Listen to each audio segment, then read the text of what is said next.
जैसे वो हमारे भाई को लेके आए, मैं आपको वो भी वीडियोस देख दिखा सकता हूँ कि हमारी वहीं पे देखते ही चीखें निकल गई कि 95% जला हुआ था, मुंह में दांत नहीं थे, दांत तोड़े हुए थे इन्होंने, आंख उसकी बेचारे की बाहर आई हुई थी। ठीक है, तशद्दुद था, गर्दन के पीछे छुरियों के वार किए हुए थे, सर की हड्डी बिल्कुल नीचे फिसली हुई थी। बताते हैं कि प्लास के साथ उसके नफ्स को भी छेड़ा, रिलेशन में थी उसके साथ, बाहर आना जाना मिलना जुलना, डेट पे आती थी उसके साथ। ठीक है, होटलिंग करती थी उसके साथ। आप इसका CDR निकलवाएं, कितनी देर से कितनी कितनी इसकी कॉल्स चलती रही हैं। 50 मिनट है, 55 मिनट है, 35 मिनट है, 3-3 घंटे है, 2-2 घंटे की इसकी कॉल है, मैसेजेस की चैटिंग है। वो भी झूठ बोलती है। क्या CDR झूठ बोलता है? कातिल 3 है जो हमने वहाँ पे पकड़वाए हैं, मैंने खुद पकड़वाए हैं। ठीक है, एक फरहान है, ये तीसरे बंदे को सामने लाएं, उससे भी हकायक जाने, उसका इंटरव्यू लें, उसके पूछे कि भाई तेरा क्या किरदार, इसमें क्यों मारा है। बिस्मिल्लाहिर्रहमानिर्रहीम। मैं हूँ हारिस भट्टी, रईस के भाई मेरे साथ मौजूद हैं। इनसे जानते हैं कि जिस तरह खातून अपनी मासूमियत को सामने रखते हुए आकर बता रही है कि वो शख्स मुझे 6 माह से टॉर्चर कर रहा था और मैं बेबस थी, एक खातून होते हुए, एक इज़्ज़तदार खातून होते हुए मैं घर बात नहीं कर पा रही थी शोहर से। फिर अचानक एक दिन ऐसा हुआ कि कहीं घर आता है और मेरा शोहर उसको गैरत के नाम पर उसकी जान ले लेता है। भाईजान, भाइयों में आपस में बड़ी एक अंडरस्टैंडिंग होती है, बातचीत चल रही होती है। मेरा भी भाई है, कोई कोई कहीं आना जाना हो या कोई ऐसी कोई उल्ट पुल्ट हरकत भी करनी हो ना, तो भाइयों से बता बतू देते हैं। कभी जिक्र किया हो या कि भाई एक ख़ातून है जो मुझे ट्रैप कर रही है या मेरे साथ राब्ते में है और आगे थ्रेट भी कर रही है। इस तरह के कभी उसने हमारे साथ बात ही नहीं की। ठीक है, वो बच्चा बड़ा शरीफ बच्चा था हमारा। ठीक है, लाडला था हमारा, सबसे घर में छोटा था। ठीक है, छोटों के लाड बड़े ही उठाते हैं, बिल्कुल ठीक है। छोटों के नाच बड़े ही चलाते हैं। ठीक है, इस तरह का कुछ नहीं था। अब वो जो मुर्जमा है, सफ़ाक मुर्जमा, वो अब इल्ज़ाम लगाती है कि मुझे 5-6 माह से ये हरासा कर रहा था। ठीक है, अगर आपको हरासा कर रहा था तब लोग इदारे कहाँ थे? इदारों को आप लोग बता नहीं सकते? अपने खामन को क्यों नहीं बताया कि ये मुझे बंदा ट्रैप कर रहा है या मुझे हरासा कर रहा है? ठीक है, कहती मैं मेरे खामन का मुझे डर बहुत था, मैंने उसको बोला बस मेरी आप सिम चेंज करवा दें, खौफ था मुझे।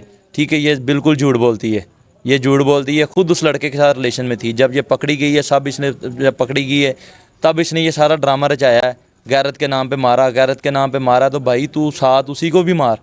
आपकी ठीक है, फैमिली की जानब से कहा जा रहा है कि कातिल 2 नहीं है, 2 से ज़ायद है। वो कौन कौन है? कातिल 3 है जो हमने वहाँ पे पकड़वाए हैं, मैंने खुद पकड़वाए हैं। ठीक है, एक फरहान है, एक अर्गमान है और एक ये आमना है। ये 3 कातिल पकड़वाए हैं मैंने।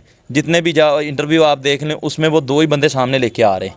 ये तीसरे बंदे को सामने लाएं, उससे भी हकायक जाने, उसका इंटरव्यू लें, उसके पूछे कि भाई तेरा क्या किरदार, इसमें क्यों मारा है, क्या गुनाह किया था उस बंदे ने। आपके भाई की जो डेड बॉडी है वो तो 5% हिस्सा बचा जिससे शनाख्त हो गई। इधर से आतिफ साहब जो इंचार्ज हैं वो कहते हैं कि हमने चेक किया कि कहाँ देखे थानों में कि कहाँ पर FIR दर्ज हुई है गुमशुदगी की, अगवा की, तो पता चला फैसल टाउन का एक नौजवान है। किसने बताया कि आपके भाई की जो लाश झुलसी हुई है ये फ़लानी जगह पड़ी हुई है? हमें जब इनको पकड़ के लेके आए, हमें पुलिस वाले ने बताया है कि एक हमें डेड बॉडी मिली है मांगा मंडी के दूध से। ठीक है, पुलिस को मिली है, लेकिन आप क्या उसकी शनाख्त कर सकते हैं? हमने कहा कर लेंगे। कहता मैं दुआ करता हूँ वो आपकी ना हो। मैंने कहा अल्लाह करे हमारी ना हो, आप ले जाएं हमें, हम शनाख्त कर लेंगे। डेड बॉडियाँ तो आती हैं हॉस्पिटलों में। बिल्कुल सही है। ठीक है, शनाख्त में क्या किसी को भी आप शनाख्त कर सकते हैं, जो आपका वारस हो आप उसको शनाख्त कर सकते हैं। हमने कहा चलते हैं। कहते अपने पाँव मजबूत करके आपने शनाख्त करनी है, पहचानना है। सही है। तो हमने कहा कि भाई हमारे पाँव मजबूत है सर, आप हमें लेके चलें। जब हम लोग वहाँ पर गए हैं तो जैसे वो हमारे भाई को लेके आए, मैं आपको वो भी वीडियोस दिखा सकता हूँ कि हमारी वहीं पे देखते ही चीखें निकल गई कि 95% जला हुआ था, मुंह में दांत नहीं थे, दांत तोड़े हुए थे इन्होंने, आंख उसकी बेचारे की बाहर आई हुई थी। ठीक है, तशद्दुद था, गर्दन के पीछे छुरियों के वार किए हुए थे, सर की हड्डी बिल्कुल नीचे फिसली हुई थी। इन्होंने वो इतना, तो इंटरव्यूज़ में बताता है कि 4-5 डंडे मारे और ले गए हम। ये झूठ बोलता है। आप उसकी फोरेंसिक रिपोर्ट आएगी, उसमें देखना, उसका मेडिकल में देखें उसकी कमर के पीछे कितने तशद्दुद के डंडे हैं। ठीक है, ये झूठ बोलता है कि 3-4 डंडे मारे। तू आ मेरे सामने, मैं कहता हूँ तुझे मैं 3-4 डंडे मारता हूँ, तू देखते हो 3-4 डंडों में तेरा ये हाल होगा क्या? मुझे ये बताएं, 3-4 डंडों में आंखें बाहर आ जाती, 3-4 डंडे में बंदे की ये हड्डी जो है दिमाग की, ये नीचे पेशानी के साथ लग जाती है। 3-4 डंडों में क्या मुंह के दांत निकल जाते हैं? कौन से डंडे थे जो तूने 3-4 मारे, बता मुझे। बिल्कुल सही है। ठीक है, आपके जो भाई के दोस्तों ने बताया आपको कि इसका तब मिलता जुलता था और ये आती जाती भी थी बाहर? ये हमारे भाई के दोस्तों ने हमें बताया है कि ये उसके साथ रिलेशन में थी, ठीक है, रिलेशन में थी, उसके साथ बाहर आना जाना मिलना जुलना, डेट पे आती थी उसके साथ, ठीक है, होटलिंग करती थी उसके साथ। आप इसका CDR निकलवाएं, CDR में वो पुलिस वालों के पास है, CDR में देखें जो पुलिस ने निकलवाया 6-7 माह से कब से निकलवाया, उसमें आप ये सारी चीज़ें देख सकते हैं कि ये मुलज़मा जो है आमना नामी, ये कितनी देर से कितनी कितनी इसकी कॉल्स चलती रही हैं। 50 मिनट है, 55 मिनट है, 35 मिनट है, 3-3 घंटे है, 2-2 घंटे की इसकी कॉल है, मैसेजेस की चैटिंग है, वो भी झूठ बोलती है। क्या CDR झूठ बोलता है? क्या आप अकेले ही सच्चे हो इस वाक़े पे? सारा CDR झूठ बोलता है, क्योंकि ये पकड़े गए हैं। जब इन्होंने पुलिस ने लास्ट लोकेशन आपके भाई की निकाली तो उस घर की निकली, उस घर की लोकेशन निकली। आप साथ गए थे पुलिस की नफरी के साथ? पुलिस की नफरी के साथ मैं खुद गया था, हम तीनों भाई गए थे। कौन कौन था उस घर में? उस घर में जब हम लोग गए, जब जाते ही इन्होंने एक वो इनका जो भाई है अरगमान है, जो अभी भी पुलिस कस्टडी में, पुलिस इसको सामने नहीं लेके आ रही, इसका हमें नहीं पता क्यों नहीं लेके आ रही। मैं ये भी दरख्वास्त करता हूँ आला अफसरान से, आला हकाम से दरख्वास्त करता हूँ कि उसको भी मंजर आम पे लेके आएँ, क्योंकि हमारे कातिल यही हैं, ठीक है। इन्होंने हमारे भाई के साथ इतनी दरिंदगी की, उसकी लाश की बेहुरमती की, उसकी लाश को पमाल किया, ठीक है, उसको जलाया गया, ठीक है। वो आप लोग गए हैं पुलिस की नफरी के साथ, क्या थे उनके एक्सप्रेशन, फेस एक्सप्रेशन? उनके फेस एक्सप्रेशन मान रहे थे? वो तो बिल्कुल एक्टिव थे, उनको तो पता ही नहीं था जैसे हमने कुछ किया कि नहीं किया। हम लोग जब उनके साथ पुलिस नफरी के साथ उनके घर गए, जाके बैल दिए, ये अरगमान निकला है बाहर। इसने पूछा हाँ जी बताएं, उसने कहा जी कल रात को एक लड़का यहाँ पे पार्सल लेके आया, लड़का वापस नहीं गया, लड़का किधर है? कहता आधी रात को पार्सल कौन लेके आता है? अच्छा, हाँ, उसने कहा आधी रात को मैं बताता हूँ, ये आमना कौन है? उसने वो जो बताया था, हमने जो दिया था उनको नाम शाम, उसने कहा जी ये आमना कौन है? कहता वो मेरी भाभी है। कहता तेरी भाभी तो बुला उसको।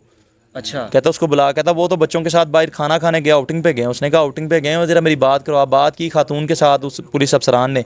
उसने कहा जी मैं ऐसे ऐसे पुलिस अफसरान बात कर रहा हूँ, तो कल रात को आपने किसी लड़के से पार्सल रिसीव किया? उसने कहा जी हाँ जी मैंने किया। कहता वो लड़का वापस नहीं गया, लड़का किधर है? कहती जी हमें तो पता नहीं है, वो हमने पार्सल रिसीव किया है, वो तो उसी टाइम चला गया, उसका तो हमें पता ही नहीं है। उसने कहा आप हमारे घर आओ। जब आए वहाँ से इनको पकड़ा है, पकड़ के इनके पीछे वहीं पे अप्रोचमेंट शुरू हुई, लोग आना शुरू हो गए सिफारिशें लेके। हमने वहाँ पर पुलिस को कहा कि आप इनसे हमारा बंदा बाजियाब करवाएं। उसने कहा आप करवाते हैं। इन दोनों को लेके पुलिस स्टेशन आ गए। खातून वहाँ से भाग गई है, ठीक है। अच्छा। खातून वहाँ से अपने मेके भाग गई, खातून को वहाँ से पकड़ के लाई दोबारा पुलिस वाले, वहाँ से लेके आए पुलिस वाले, पुलिस स्टेशन आए। फिर उन्होंने हमें बताया कि हमें इस तरह ना मांगा मंडी के दूध से एक डेड बॉडी मिली है, क्या आप उसकी शिनाख्त कर सकते हैं? फिर हमने कहा क्यों नहीं, हम लोग कर सकते हैं। कहते आप अपने पाँव मजबूत करके आपने शिनाख्त करनी है। हमने कहा हम करेंगे अल्हम्दुलिल्लाह, इसमें कौन सी बड़ी बात है। बिल्कुल सही है। हमें इतना हमारे ज़ीनो गुमान में नहीं था कि इन लोगों ने इतनी घिनौनी हरकत की है, दरिंदों ने इतना सफाक काम किया। ऐसे तो फ़रौन भी नहीं करता किसी के साथ। एतराफ़ आपके सामने किया? इतराफ़ वो पुलिस वालों के सामने तभी उन्होंने कर लिया था कि हाँ हमने ये कत्ल किया है, ठीक है, कत्ल किया, हमने जलाया है, ठीक है। उसके मैं आपको बताता चलूँ कि जो तशद्दुद ज़्यादा, जब हमारे सामने हमारे भाई की डेड बॉडी आई, ना तो उसके मुँह में दांत थे, कान उसका कटा हुआ था, इवन कि इन्होंने उसके नफ्स को भी छेड़ा। बताते हैं कि प्लास के साथ उसके नफ्स को भी छेड़ा, ठीक है। बताते हुए खुद शर्म आती, हम लोग रोते हैं, हम मरते हैं बताते हुए कि हमारे भाई के साथ इन सफाक दरिंदों ने क्या हरकतें की। सर आखिर में बताएं, कोई हुकूमती अहदेदार, कोई अफसर आके सर पे हाथ रखा हो माओं के, बहनों के? कोई अफसरान नहीं आया हमारे घर पे, कोई अफसरान दाद रसी के लिए नहीं आया, कोई आला हकाम का नहीं आया। हम लोग इस चीज़ की अपील करते हैं कि खुदारा हमें इंसाफ चाहिए। आला अफसरान से अपील करते हैं हमें इंसाफ चाहिए। हम लोग आज IG पंजाब से अपील करते हैं, निगरान वज़ीर आला मोहसिन नकवी साहब से अपील करते हैं कि खुदारा हमें इंसाफ चाहिए। आप मुल्की रियासत के ओहदेदारान हैं, हमें आपसे इंसाफ की तवक्को है। चीफ जस्टिस ऑफ पाकिस्तान से अपील करते हैं कि खुदारा इस चीज़ का नोटिस लें, ठीक है। यहाँ एक माँ का लाल बिछड़ा है, उस पर नोटिस लें। कोई हमारी दाद रसी के लिए नहीं आया। हम लोग शादी भी थी भाई की, हमारे भाई की शादी थी नेक्स्ट मंथ, इन दिनों में हमारे भाई की शादी थी। हमारे घर पे शादी के सेहरे सजे हुए थे, ठीक है। जहाँ मैं पहले बताता चला हूँ, बता रहा हूँ कि जहाँ सजने थे शादी के सेहरे, वहाँ सफ़े मातम बिछ गई, ठीक है। जहाँ सजनी थी मेहंदी के, वो कहते हैं सजनी थे मेहंदी के टेंट, वहाँ फोदगी के पूरे सज गए। अल्लाह ताला इस फैमिली को सब्र जमील अता करे और उन दोनों मुलजिमान को, बकौल इनके कि वो दो मुलजिम नहीं हैं, तीसरा उसका भाई भी उसमें मुलविस है और उस पुलिस कस्टडी में है, वो इंटरव्यूज़ नहीं दे रहा, वो सामने भी नहीं आता, पुलिस नहीं लेके आ रही उसको सामने। पुलिस बकौल पुलिस के कि वो दो ही कातिल हैं। आप उनसे बात करें, जब भी उनसे जाएँ मुलाकात करें तो काइंडली इन दोनों को तीनों को इबरत का निशान बनाकर एक ऐसी मिसाल कायम की जाए कि जो लोग आजकल एक एवं ही फजूल सी एक बात बना लेते हैं कि हम गैरत के नाम पे किसी को कत्ल कर रहे हैं, ये कम से कम हक़ाइक़ तो जान लें कि हक़ाइक़ है क्या, किस तरह हम किसी की जान लेने जा रहे हैं, क्या वाकई जो हम करने जा रहे हैं वो ठीक है भी या नहीं। अपने मेज़बान को इजाज़त दीजिए। अल्लाह हाफ़िज़।